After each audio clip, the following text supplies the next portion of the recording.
আজকে আমরা এমন একটি সময় দাঁড়িয়ে রয়েছি যেই সময়টিতে আমাদের যে পথ চলা, এই পথ চলার একটি ধাপ শেষ হয়ে দ্বিতীয় ধাপ শুরু হয়েছে মাত্র।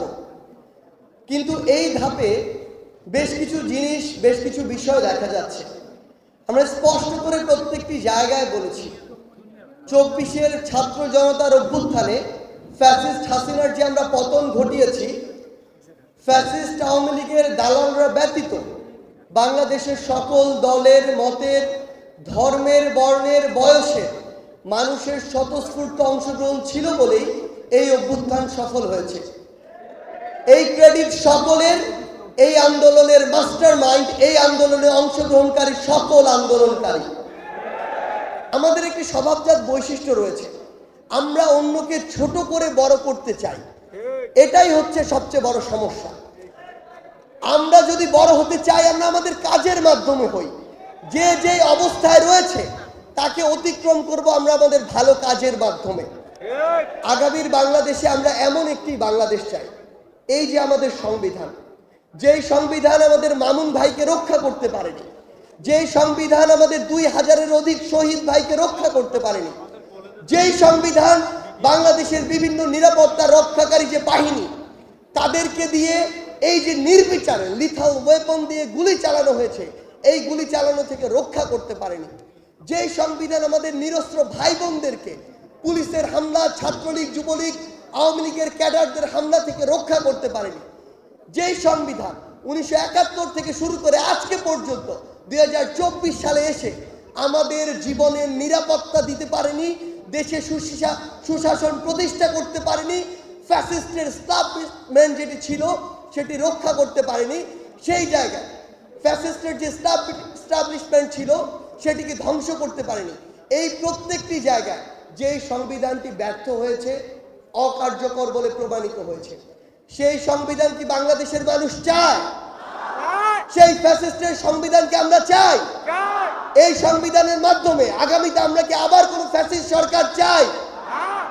একটা জিনিস মনে রাখতে হবে, আগামীর বাংলাদেশে যে কোনো দল, আমি ধরে নিচ্ছি কোনো একটি দল তৈরি হবে, দলটির নাম ক, সেই দলটি আগামীর বাংলাদেশে আবার নতুন করে যদি কোনো কারণে ফ্যাসিস্ট হতে চায় বা হওয়ার আকাঙ্ক্ষা তার মধ্যে তৈরি হয়, আমি ধরে নিচ্ছি আমাদের এখানকার মধ্যে কেউ কোনোদিন বাংলাদেশের আজকে থেকে 20 বছর পরে সরকার প্রধান হলো, তার মনের ভিতরেও যদি এই ফ্যাসিস্টের আকাঙ্ক্ষা আসে এবং এটি বাস্তবায়ন করার চেষ্টা করে, তার যে ক্ষতির সম্মুখীন আমরা সকলে হব কি না?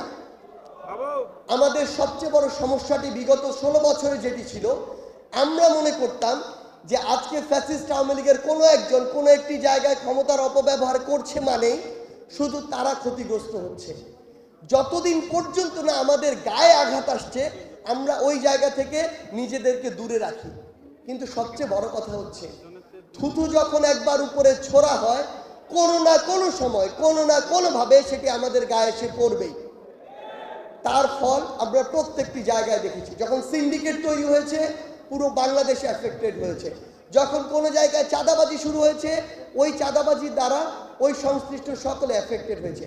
এই জন্য আমরা যে দলই করি না কেন, যেই মতই থাকুক না কেন, এই একটি জায়গায় জনতার প্রশ্নে, ক্ষমতার প্রশ্নে, ন্যায় বিচারের প্রশ্নে, জবাবদিহিতার প্রশ্নে, দায়বদ্ধতার প্রশ্নে আমরা যেন সকলে এক থাকি। এবং একটি জিনিস মনে রাখবেন, আমরা যে দলই করি না কেন, ওই দলের গঠনমূলক সমালোচনা করার গার্স যেন আমাদের থাকে। আমরা যেন ওই সিভিল সার্ভিসের ওই ম্যাজিস্ট্রেটের মতো অন্ধ দালাল না হই।